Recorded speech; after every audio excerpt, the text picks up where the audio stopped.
बोलिए विश्वासी के बाल कैसे होने चाहिए? कैसे होने चाहिए? पड़ोसी को बोलिए, बताओ कैसे होने चाहिए? हमारे बाल कैसे होने चाहिए? आप क्या लिखा है? तेरे लटों के बीच में, यानी जो दुल्हन है, जो कलीसिया है, उनके लिए मैं बोल रहा हूं। विश्वासी महिलाओं और पुरुषों बहुत ध्यान से सुनिएगा। आपका बाल बहुत सुंदर होना चाहिए। अपने बाल का ख्याल किया करिए। अगर आप गंजा हो रहे हैं तो थोड़ा सा ध्यान दे दीजिए। जब कलीसिया बड़ी सादगी और पवित्रता के साथ अपनी बालों को, सिर को ढककर प्रार्थना करती है, तब उसके बाल बड़े अच्छे लगते हैं। जब महिला ओढ़नी डालकर दुआ करती है तो उसके बाल बहुत अच्छे हैं। अगर वो उघाड़े हुए दुआ कर रही है, आप समझ जाओ, भले ही 10,000 का उसमें मटेरियल लगा के आ रहा है, लेकिन परमेश्वर को पसंद नहीं। जब आप नबूवत करते हैं, जब आप भविष्यवाणी करते हैं और आपके बाल लंबे होते हैं, प्रभु कह रहा है अच्छे। मैं ये बात क्यों बोल रहा हूं? प्रार्थना के समय में आपको, जितनी महिलाएं हैं, आपका बाल ढका होना चाहिए, ऐसा पवित्र वचन कहता है। कलीसिया के बाल बड़े सुंदर दिखाई पड़ रहे हैं।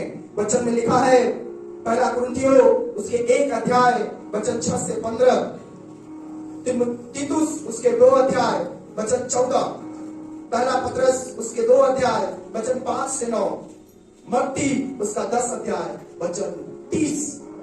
सिमसोन के बाल थे कि नहीं थे? उसके बाल क्या गंदे थे? क्या उसके बाल को परमेश्वर ने पसंद नहीं किया? कह रहा है, मेरी दुल्हन, तेरे बाल मुझे मोह लिया है। तेरे बाल भी पवित्र होना चाहिए, क्योंकि सिमसोन तेरे बालों में मैंने सामर्थ्य डाल के रखा। और अगर एक दुल्हन है और वो टकली हो तो दूल्हे को अच्छा नहीं लगेगा। भले ही दूल्हा टकला हो, दुल्हन के लिए चलेगा, लेकिन दुल्हन के बाल होने चाहिए। कई बहनों की शादी इसलिए नहीं होती क्योंकि उनके बाल टकले हो चुके हैं। परमेश्वर कह रहा है, तुम सुंदर हो, तेरी आंखें मुझे पसंद है, तेरे बाल जो लटाए हैं वो भी बहुत सुंदर लगती है मुझे, क्योंकि इन बालों का बाइबल में इस्तेमाल किया गया। एक पापनी स्त्री आई, उसके लंबे लंबे बाल थे और वो आंसुओं के साथ बैठ गई यीशु के चरणों में और आंसू बहाकर उसके पांव को धोया और उसी बालों से पोंछ दिया। यीशु के हाथ के बाल बड़े अच्छे लगते हैं। एक दुल्हन को, हम सब दुल्हन है ना परमेश्वर के, और जैसा वचन कहता है ठीक वैसे ही अपनी चीजों को संभाल के रखना है। आपकी आंखें, आपकी सुंदरता, आपके बाल। अगर आप अपने आप को परमेश्वर की दुल्हन समझते हैं तो उसको बहुत अच्छा लगता है।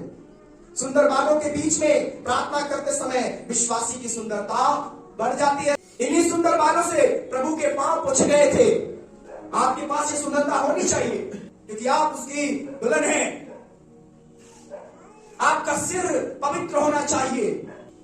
प्रार्थना करने वाले लोगों का रहने का तरीका, सोने का स्थान भी पवित्र होना चाहिए। आपके बिहेवियर में प्रभु की तेज होनी चाहिए।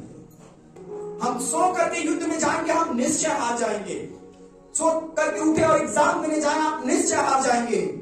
परमेश्वर क्या कह रहा और हम क्या कर रहे हैं? सब में भविष्यवक्ता वाचा के संदूक के पास लेटा करता था, ठीक वैसे ही विश्वासी और कलीसिया, यहां पे क्या लिखा है? एक पद लिखा, देखिए, लिखा है गिलाद के पहाड़ के ढाल पर लेटी हुई। गिलाद का पहाड़ क्या है? कलवरी का पहाड़। वैसे ही कलीसिया और विश्वासी गिलाद की पहाड़ की ढाल में लेटना है, क्रूस की छाए में लेटना है, परमेश्वर के अनुग्रह में लेटना है। उसके साथ हमें और आपको चलना है। कलवरी क्रूस का वह स्थान है, वह पहाड़ है जहां पर यीशु मसीह को लोगों ने चढ़ाया। क्या आप तैयार हैं उसके साथ लेटने के लिए। एक दुल्हा अपनी दुल्हन के साथ लेटता है, अपनी दुल्हन के साथ रहता है, उसके साथ घूमने जाता है, और दुल्हन अपने दूल्हे के लिए सजती है। आइए थोड़ी देर अपनी आंखों को बंद करें।